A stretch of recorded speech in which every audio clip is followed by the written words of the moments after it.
So, it's the last something hours, like the last day of the Enfield beta. So, I guess there's no other better time to, I guess, ramble about my thoughts about the game before release. We are under a month away from release. So this is not going to be a very cohesive or like well-organized review. Not a review. Very much a man sits here, walks around the game world, and just kind of yaps about his thoughts of the current beta, and then I guess hopes for release and what I hope to see and what I think overall. So put me on that second monitor. I'm also going to try this so I'd have to edit extremely little as possible. So it's going to be rambly, it's going to be casual. Slap me on that second monitor. And we'll just go from there. But actually, before we start our little walking tour as I ramble, quick little, I guess, just on sort of where I'm coming from and whatnot. Mainly on like what other games I've played and so on, and sort of partially maybe what I'm comparing to. I've played Arknights for over 5 years. Every single day, I haven't missed a single day. I played Genshin Impact for over 3 years, I think. From release of Inazuma to end of Fontaine. It's around 3-ish years, I think. I played Star Rail for about 1.5 years. Quite consistently. I tried Wuwa for a couple weeks on release. I just didn't stick with it. And I did also actually quickly try Punishing Grey Raven as well. Before it actually, as it was in beta test for the English server. The global server, I actually tested it a little bit. Just didn't stick with that either.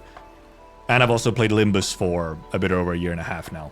So I have experience with at least some of the other, I have experience with most of the, maybe a lot of the main comparison games that Enfield will run into. I'm not going to be really comparing them much actually in this little ramble. But so you kind of know at least that I have experience with the other ones as well. That's mainly what this little bit is for. I actually talk about this later in as well. There's a bit of the ramble later. I'm recording this after the fact because I forgot to put it at the start. If I do forget anything else, I'll put it somewhere. I'll record something and put it somewhere. You might get interrupted. But otherwise, let's just move on to Glitter in the Past as he walks around and rambles about the game. So yeah, I guess we could just go overall thoughts of the beta. I'm overall quite satisfied. Some parts I enjoy a lot. Then there's some bits that still need work. It's a beta, it is a work in progress. But of course, release is very close. So that is one thing, is that obviously I'm not expecting any massive, huge changes from the beta to release simply because of how close we are at this point. Obviously, this beta build is not even the newest version, right? It's not, even when the beta started, there was not the newest version. The devs had a build that was probably ahead of this still. So we'll see what the actual full release is like. But I'm not expecting any huge changes. I'm expecting the core of what we've seen in beta to be there on release. Release will just have maybe some things ironed out, maybe a little bit less funky bugs that you encounter during something like a beta. And then obviously I would expect more content. For example, I would expect the Wuling area to have a little bit more to it. But then like Valley 4, the first arc, sort of first areas, I expect those to be relatively unchanged. Maybe some more polish here and there, because some bits feel a little bit more unfinished still. But we'll see when we get there. But overall, I'm quite satisfied. I'm quite happy. As always, we are hope maxing. I am hope maxing. But also, I think I have good reason to hope max, is maybe the main thing.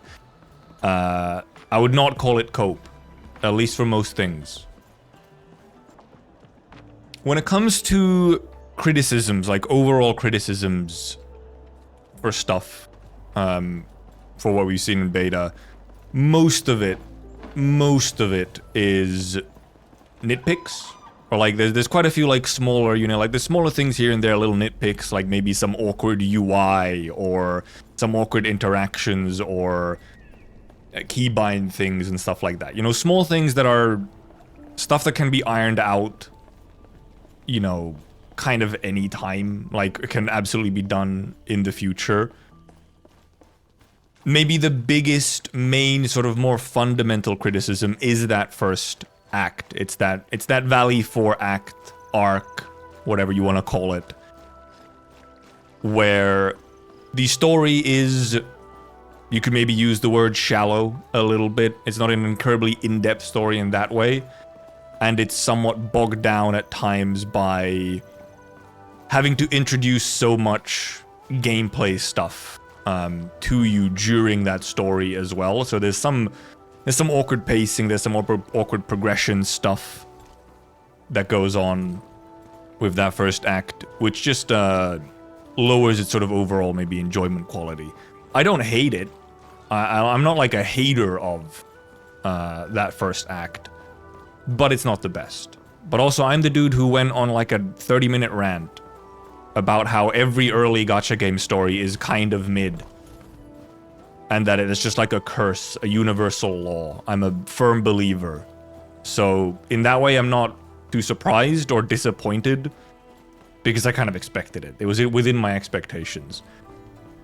But then when we do get to the Valley 4, the Wuling stuff, and the second area, it really does pick up very quickly. And even just the character quests, the Angelina, the Gilbert, or the Gilberta, Yvonne, and Wolfgard character quests and stuff, already in there was a bunch more interesting narrative and writing. Like, it was already, like, the difference was very clear.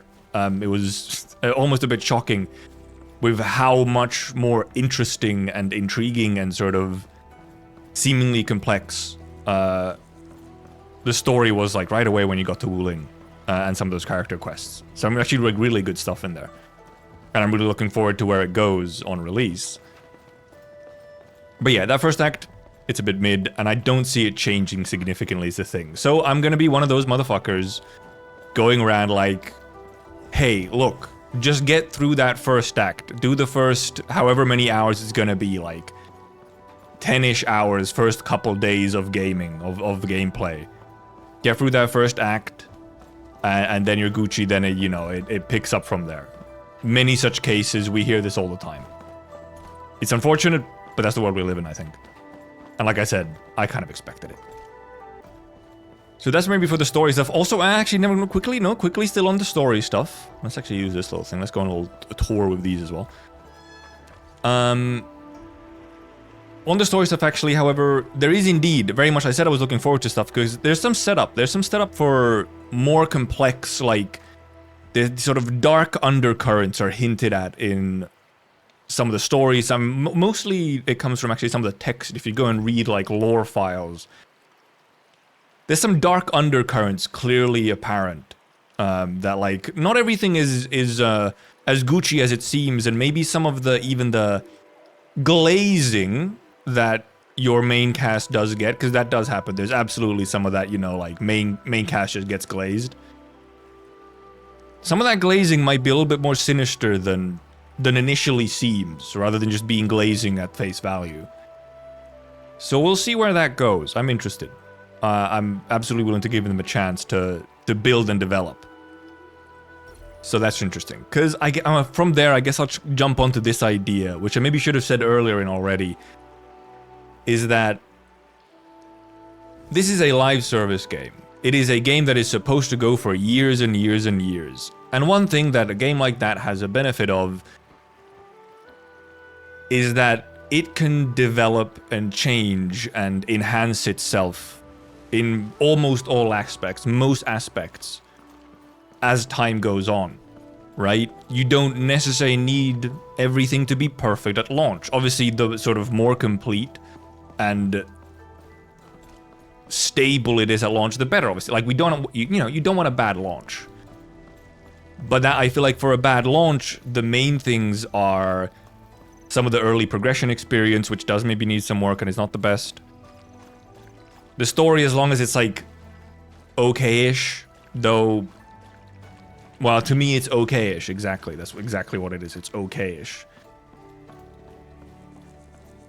But also like performance.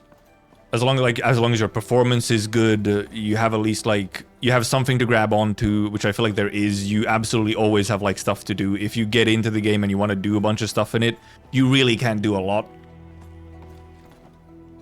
There's a lot you can just sink your teeth into for a long time. You have a lot of stuff to do, a lot of hours to use on it if you want to. But yeah, it's a live service game. One of its benefits is being able to actually develop itself over a long period of time. So let it do that, I guess, is kind of my point, maybe? Or I'm willing to let it do exactly that, of develop itself over time. Which sounds like sort of negative, as if it like really needs a lot of development still. But that's not really the case.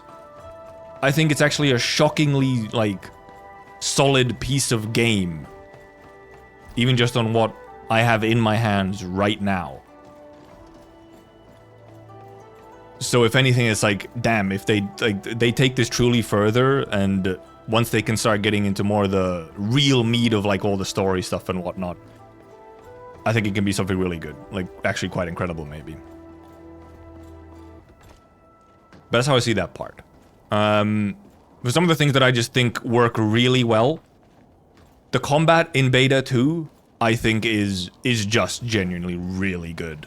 I kind of almost have no real complaints about the actual core combat gameplay that we have.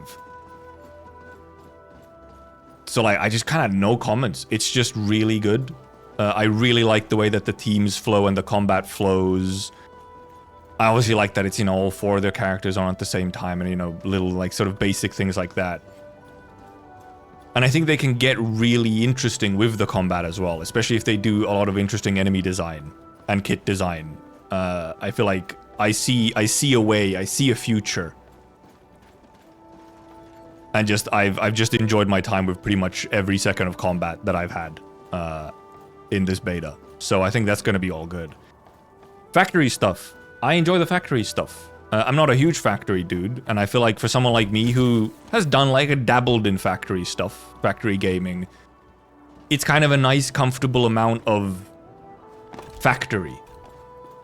I'm not overwhelmed really much at any point. I can see some people possibly getting a bit overwhelmed. It's not like so simple that it's just brain dead.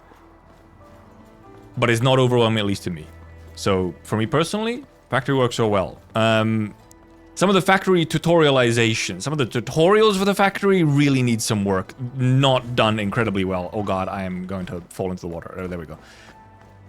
Some of the tutorials for the factory are really not great. I'm very much not a fan of how some of the introduction and tutorials for the factory has been done in Beta 2. It's actually almost like a downgrade how it was in Beta 1, which is almost a little bit impressive. It wasn't great in Beta 1 either.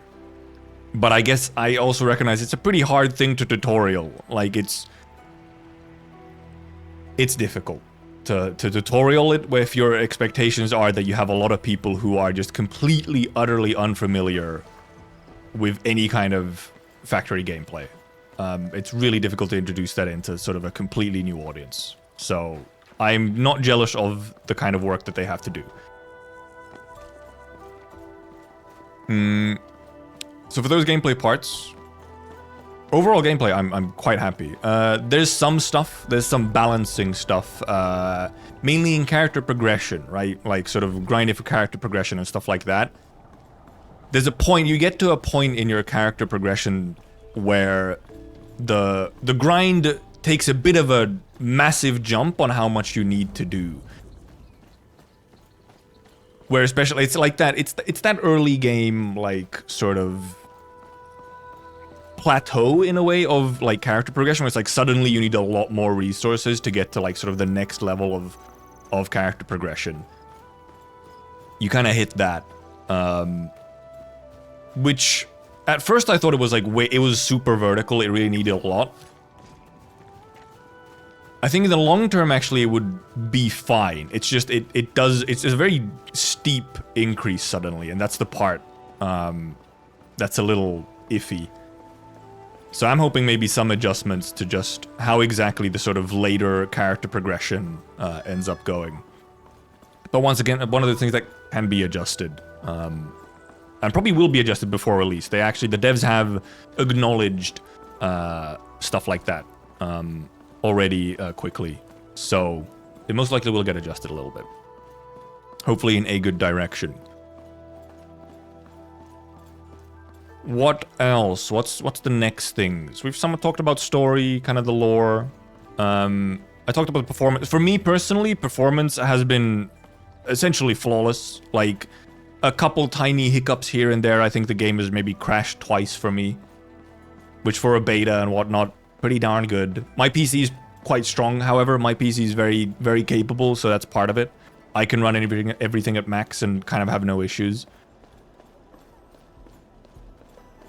The performance and how the game looks and everything, like visually and in audio and visuals and performance, it's quite incredible, one could say. I'm very impressed with those portions of the game. It is genuinely really impressive. Then I guess we might as well, it's on my mind right now, let's talk about, I guess, the gacha part of it all. I think at one point I was planning on making it a whole separate video for the gacha. I think here we're just gonna go through it here. We'll see how long it takes. The gacha systems, I think, like the actual systems and like how it is structured, how the gacha is structured, I think are actually quite good. I think they're good. I like the way that they work. However, they are really complex. It can be a really confusing system to get your head around. There's so many like different pities and guarantees and stuff that it can get really confusing to wrap your head around, which like is just, I'm not sure how you would necessarily make it simpler to understand, but it's a bit complex.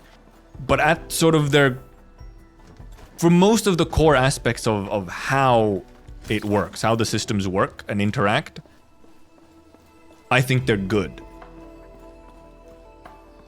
There is one particular thing that does need adjustment. However, it ties into the main thing with anything like this, especially in a beta, when you're making these judgments and thoughts and opinions based on a beta. Look at these three little guys here. What the heck? Hanging out. The main thing is, the beta does not have the full release game economy, right? You're missing that. You don't have that. And to me, it feels quite clear that there are parts of like what will be the final economy of actual release and the game. This water has no water effects, apparently. Awkward. There's clearly parts missing. Like there's like, essentially there's gacha income missing in the beta version, is the simplest way to put it. I'll try and keep things fairly simple. There's clearly just some income missing. Some of the usuals, you know, the kind of incomes like resetting incomes and weekly incomes and stuff like that all these games have. Some of that stuff is just currently missing. It's just not in there currently in the beta. So I fully expect that stuff to be there in release. So it's hard to make truly final judgments on the actual gacha and its economy until we actually have the release. And even on release, you have to see how it actually develops over at least a couple months for like a proper actual good take on it. But my current take on it, just based on beta, is the economy is a bit slow. In beta, you do not get a massive amount of pulls because you're missing, I think you're clearly missing some sources of pulls. And maybe some of the sources of pulls, that dude is walking so fast. Some of the sources of pulls also maybe feel a bit like you like do quite a lot for a fairly small amount of gacha currency kind of thing. Like some side quests will give you a tiny bit of gacha currency, but like might take a decent amount to go through. There's a bit of a side mission bloat issue in general, or as in there's just a lot of side quests and most of them are not very important and don't add that much, so those could maybe be tightened or somewhat cut some of them. But yeah, the economy feels lacking in the beta. But I think it's because it's a beta and we're clearly missing bits. While the systems themselves, I think, are very good. For example, the systems overall, at least how I've seen them, is they encourage a kind of, like, if you're a free-to-play user, if you're a free-to-play player, they encourage you to interact with the gacha in a kind of responsible way, in the way that I personally always interact with a gacha system if I'm not planning on putting a bunch of money into it, which, for the record, I do not ever put a whole lot of money into systems. Into gacha systems. I'm never a whale, I'm barely even a dolphin. I'll mostly buy, like, I'll buy some monthly cards, I'll buy some battle passes and so on, right? Like, that's the extent usually that I pay. Even for a game that I've played for a really long time. I do not put a lot of money in. But for a free-to-play player, it encourages you to actually save up to guarantee the units you want, instead of just kind of randomly throwing rolls at whatever and gambling on 50-50s. That's a whole big thing about the Enfield gacha, is discussion about the 50-50 system, where you don't have the 50-50 pity, where if you lose a 50-50, then your next 6-star is guaranteed to be the on-banner one, right? That isn't in there because instead you have a 120 roll guarantee, where you just guarantee the on-banner and it's a one-time thing, right? I think this is fine, however. It encourages you to save that 120.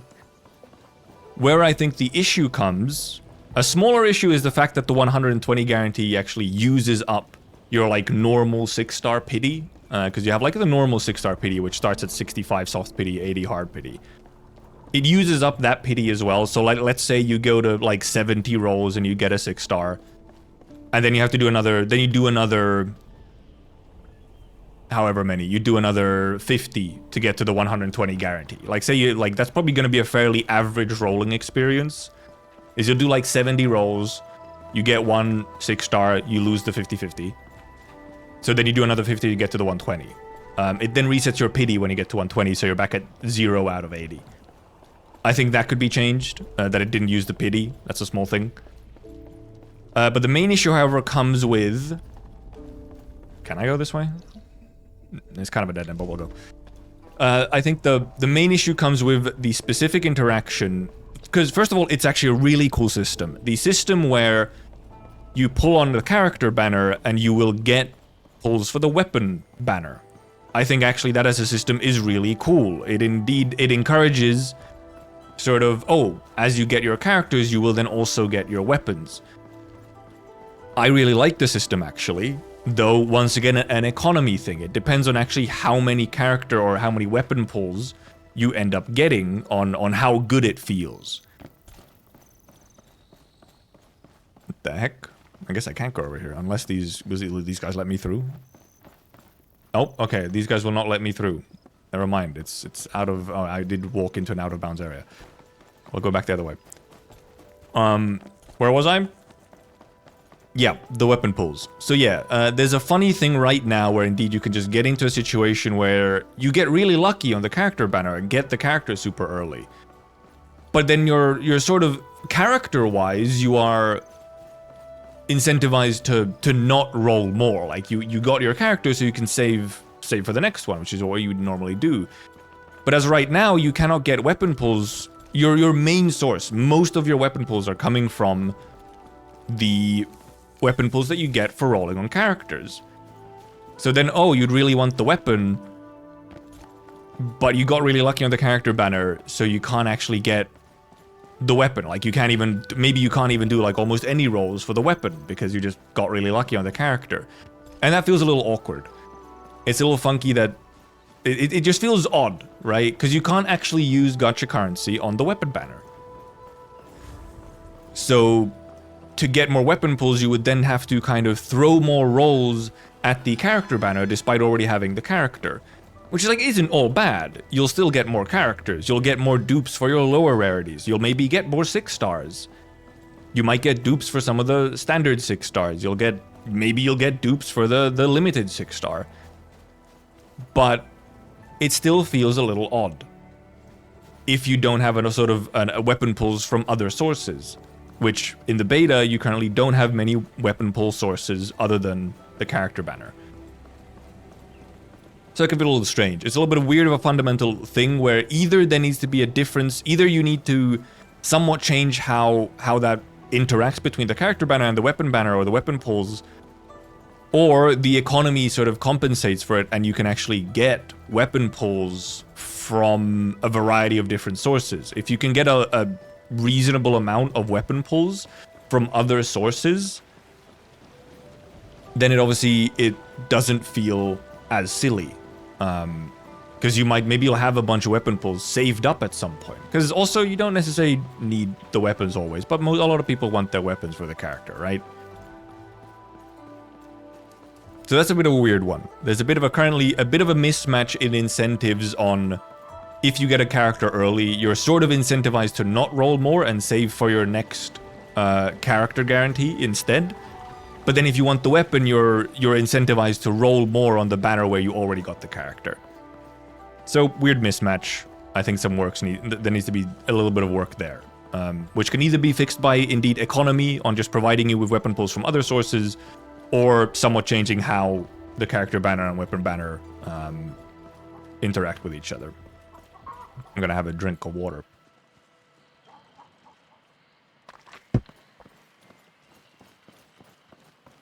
But otherwise, I think it works. And actually, in the long run, I feel like you can actually get...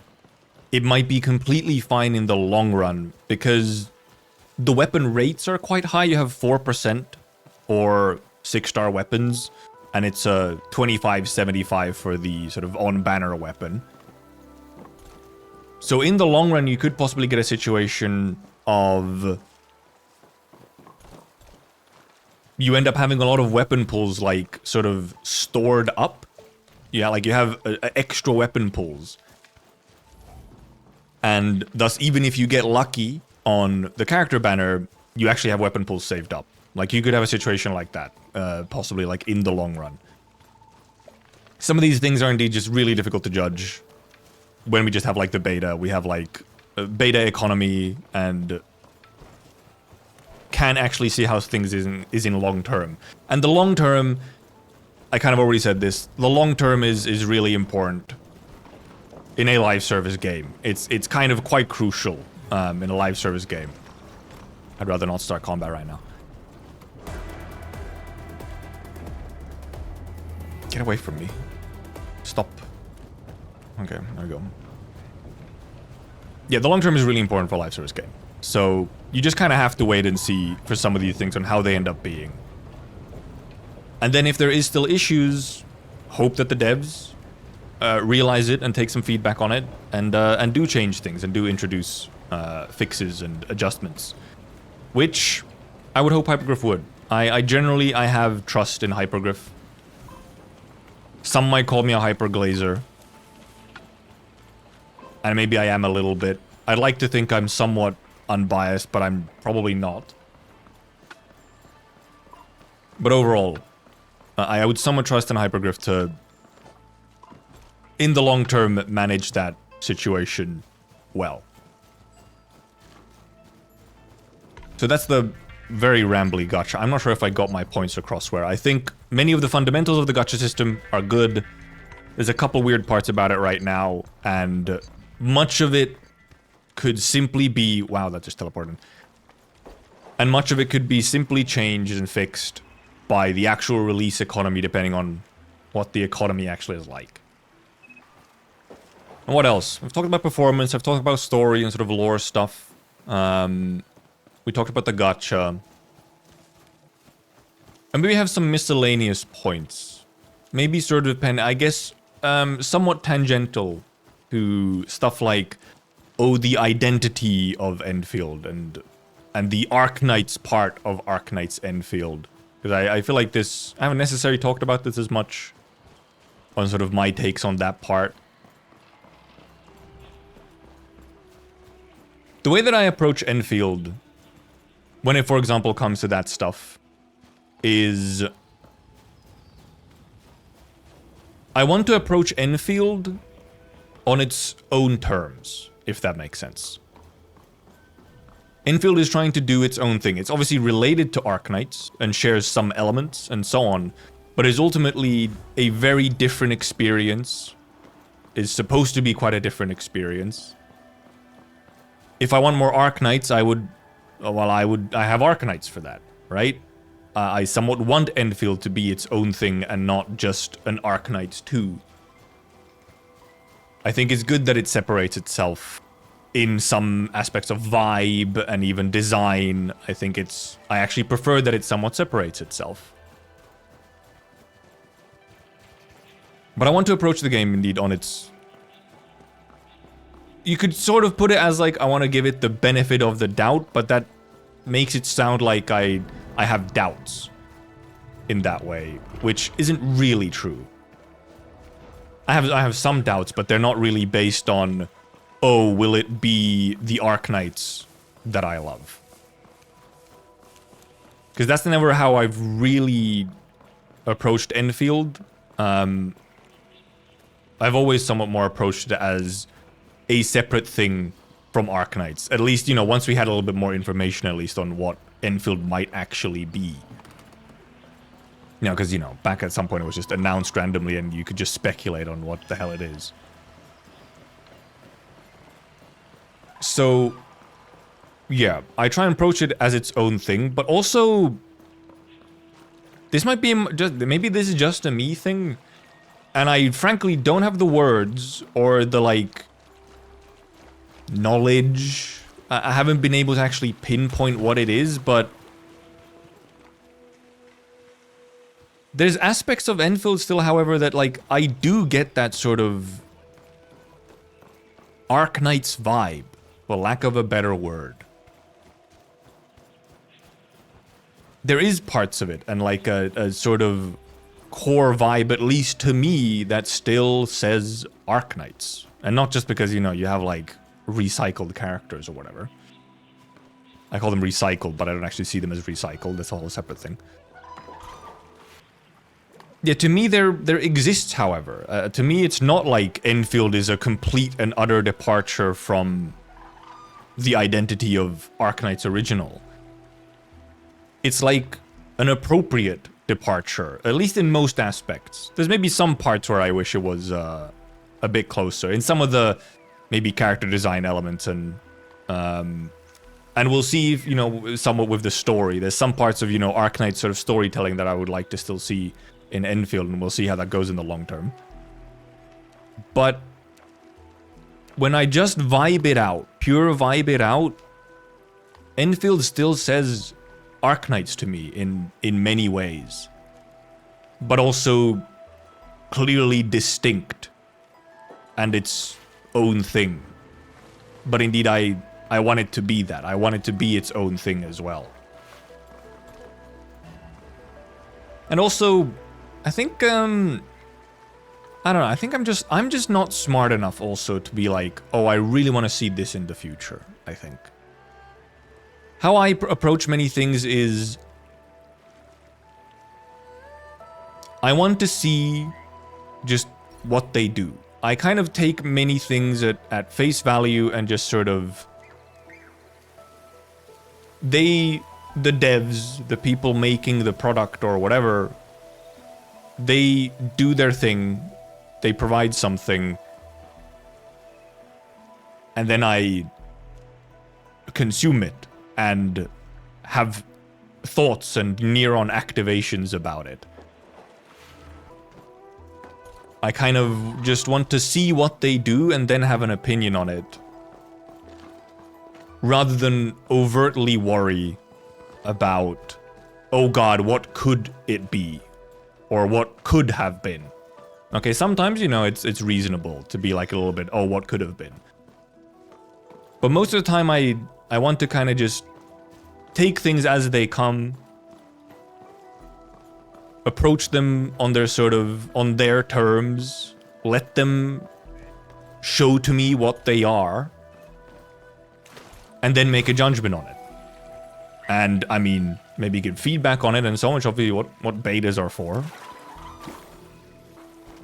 But that's why I don't want to go... I don't subscribe hugely to various forms of Doomium, etc. This is just taking me in a circle. Because I prefer to just kind of take things as they come. Kind of go with the waves, go with the tide. Then if I don't like the tide, well, then I'm gonna give an opinion on it. But I'm not gonna make a judgment on the tide until I've actually been in the tide. And right now, to me, overall, the tide for Endfield looks enjoyable. I think that's the main thing, is that I've enjoyed my time with the beta, and I'm gonna enjoy my time with the release as well. And I guess on that, on sort of, as the release is so close now, I don't like I don't like hop to and from games. The way that I approach, especially I guess live service games, I don't kind of try games out casually. Like, for example, I truly have no interest in like 90% of the gachas and the betas happening for different like gachas and games coming out. I'm kind of picky with what I actually end up interacting with. And most of the time, if I pick something up, I do it after a decent bit of thinking and kind of looking at it of, is this for me? Will I enjoy this? So most of the time when I pick something up, I stay with it for quite a while. And Enfield as 100% has completely earned my fairly long-term interaction with it. I will keep with the game for a good while. And only if it truly goes to shit would I start hopping off. It would have to do quite a lot wrong. Like, just truly start fucking up in a magnificent way for me to cut ties, I guess is how you could describe it. Like, just as I mean, for other games that I've played. I should have maybe said this earlier. Maybe I'll put this at the start of the video. For other games in the category of gacha games that I've played Arknights for over 5 years. I have not missed a single day of Arknights in over 5 years. I'm surprised myself, actually. I was sure I'd missed at least something. But I've not missed a single day in 5 years. I played Genshin from the release of Inazuma to the end of Fontaine. Like, pretty daily. So, a good few years. I played Star Rail for about a year and a half. A bit sort of on and off for like a year and a half. But mostly consistently for a year and a half-ish. With a couple months of break somewhere. I tried out Wuthering Waves when it came out. I played it for a couple weeks. Just kind of decided I don't think it was for me. Just didn't really feel like continuing with it, so I didn't. I actually tried out PGR when they were beta testing the global release for Punishing Grey Raven. I tested that out as well. I just sort of didn't continue then on to full release. I've played Limbus Company for how long now? A bit over a year and a half, I think. Those are the main sort of gachas that I've played, and I think the main thing that you could see is that if I pick something up, I usually keep with it for a good bit. I do not hop into a game for try it out for a couple weeks or something, for the most part. Like, if I'm hopping into the game, it is usually with the intention of sticking with it for like a good while. So it really has to end up not appealing to me if I do hop off kind of early on and don't actually stick with it past the first couple weeks or something. I usually just don't pick it up. If I think that's the possibility, I usually just don't. That's how I approach these games.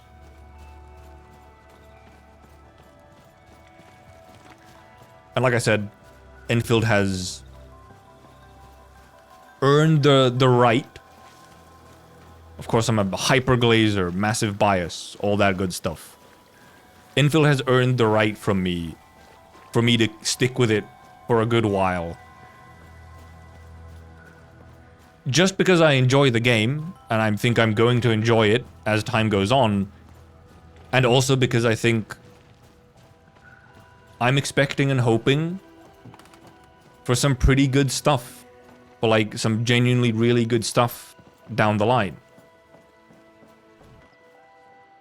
I cannot jump down from here, I will die. I can, however, do this.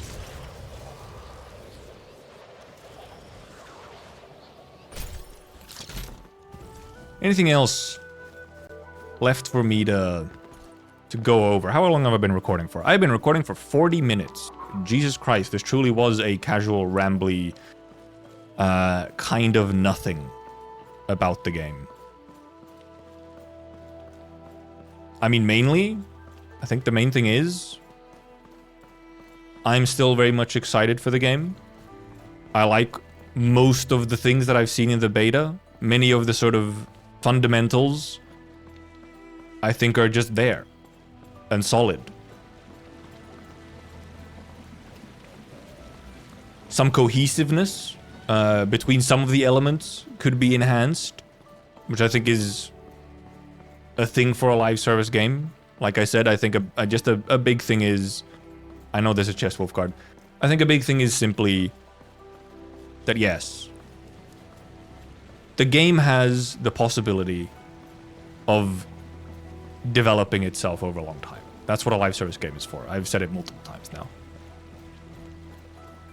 And I want to approach Enfield on its own terms. And right now, the terms that Enfield has given me, I like them. I think the terms it has provided are good.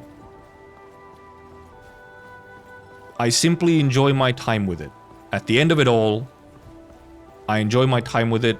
I expect to enjoy my time with it as time goes on. And as long as it doesn't drastically and significantly stagnate for some reason, which I find highly unlikely, it will continue to have my interest and me approaching it with glee and enjoyment. So I guess there's a bit of a summary then of everything.